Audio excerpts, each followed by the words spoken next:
share with you today, right here, I was sitting on it a little earlier, but some of us, we have on different hats based on what people have told us. Well, you this, you that, you are. Should do this, you should do that. Doing my own strength. I like this thing, it makes me feel real good.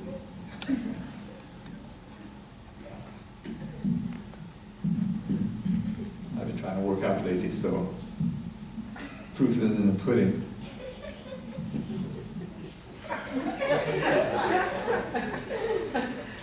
Yeah, she's gonna probably tell me, Greg, get your tail back on the bench. No, but life, we're sometimes faced with a lot of different ideas, a lot of different things of who we think we are. We come to church, and we see other people who look good, smell good, talk good, and we get to wonder, can I ever look that nice? Can I ever accomplish what they're accomplishing, I appreciate the young man, Mr. Eddie, talking about his experience in college. Because his experience in college really began back here, where you are right now. Doing some little things, a little extra, pushing a little harder here, steadily a little harder here, doing things so that he can move forward. And where all that starts, in reality, is beginning to realize what's inside of you. Come to grips with who you are, who God wants you to be, what God wants you to accomplish. You're on the football team, choose to be the best. To be the best. Why do you think Michael Jordan is considered one of the best? Pardon?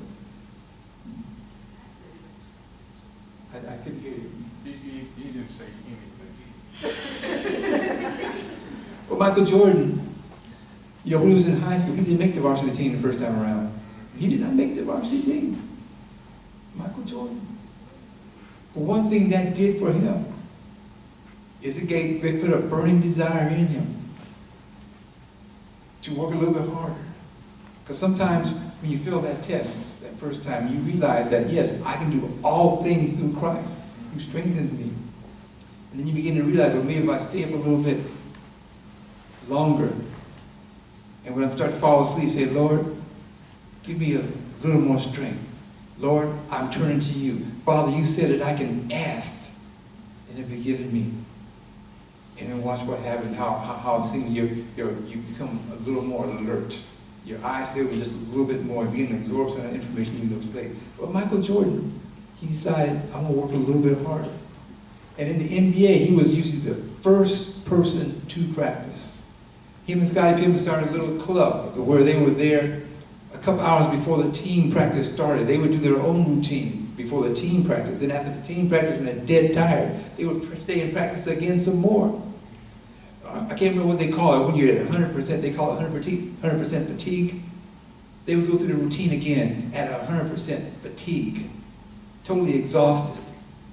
So it was nothing to see him soar through the air, dunk the basket, shoot from way out. Nothing for him because he's done it a million times. And that's what it's all about. Whatever God has put in you, do it to the best of your ability and glorify God.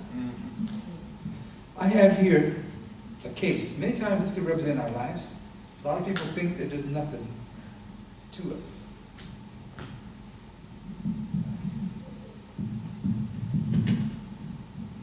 Sometimes they think there's just nothing to us. And what's really sad is sometimes we believe it. Sometimes we believe that. That I'm nothing. I'm just a box. I'm just a case. She's better looking. He's better looking. He's smarter. She's smarter. But in reality, what God wants from us is to sit us down,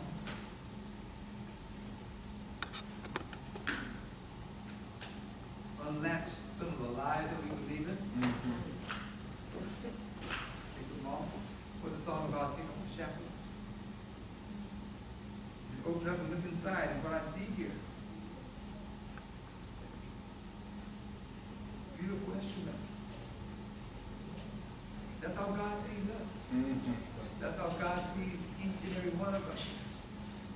Sometimes God takes some stuff out of us, some of that pride out of us. Begin to put us together. He wants us together, right? Check out. Got a neck, a mouthpiece put together. I got a thing on here called a reed. You see this reed? Anybody play an instrument? Play an instrument? Good. What do you play? Clarinet. Clarinet. So you know how important a reed is, right? Yeah. Young man, you raise your hand. What do you play? Oh, you play trumpet, okay. All right, very good. This reed is very important because I have my mouthpiece, but nothing happens without this. See, this is where it is your heart. If your heart is not right to God, He can't do anything with you.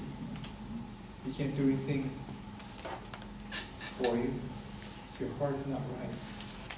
But when your heart is right, we come to church and we get baptized as evidence to show the world that we have decided. So I have to baptize my reed.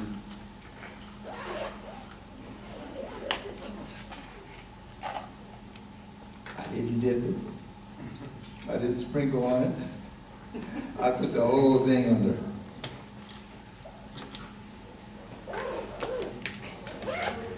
And then I take my heart, my reed, and I put it on the mouthpiece. And I kind of latch it down. Because see, when your heart is right, you're going to be saying some things that will amaze you and inspire other people. Put it down, make sure it's secure. That's what it's good to come to a group like this where you have leaders like Crunch. Tell you the word, who will be truthful to you, be honest with you, and who will care enough about you to go to your games, to come see you cheer, come watch you play football. Somebody cares enough about you to do that. But see, when you get secured in an environment like that, then you can begin to grow and make some sounds, right?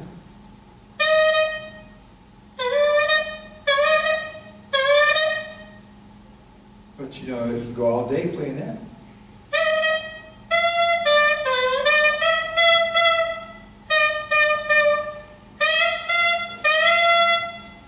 You might get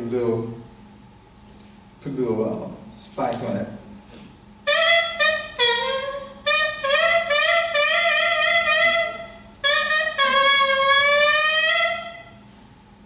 But you need to continue to grow. And the best way to do that is to get with other people who believe in the power of God. This represents the church. Joining the church. I'm here on Sunday in the youth ministry. Find a place where I can contribute, be a youth leader or helping out. And I have my little note, right?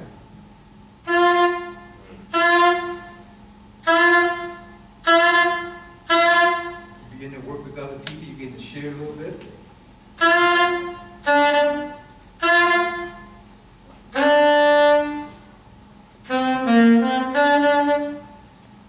Mary had a little laugh. Here are a few notes. But you begin to work with other people, their talents come together.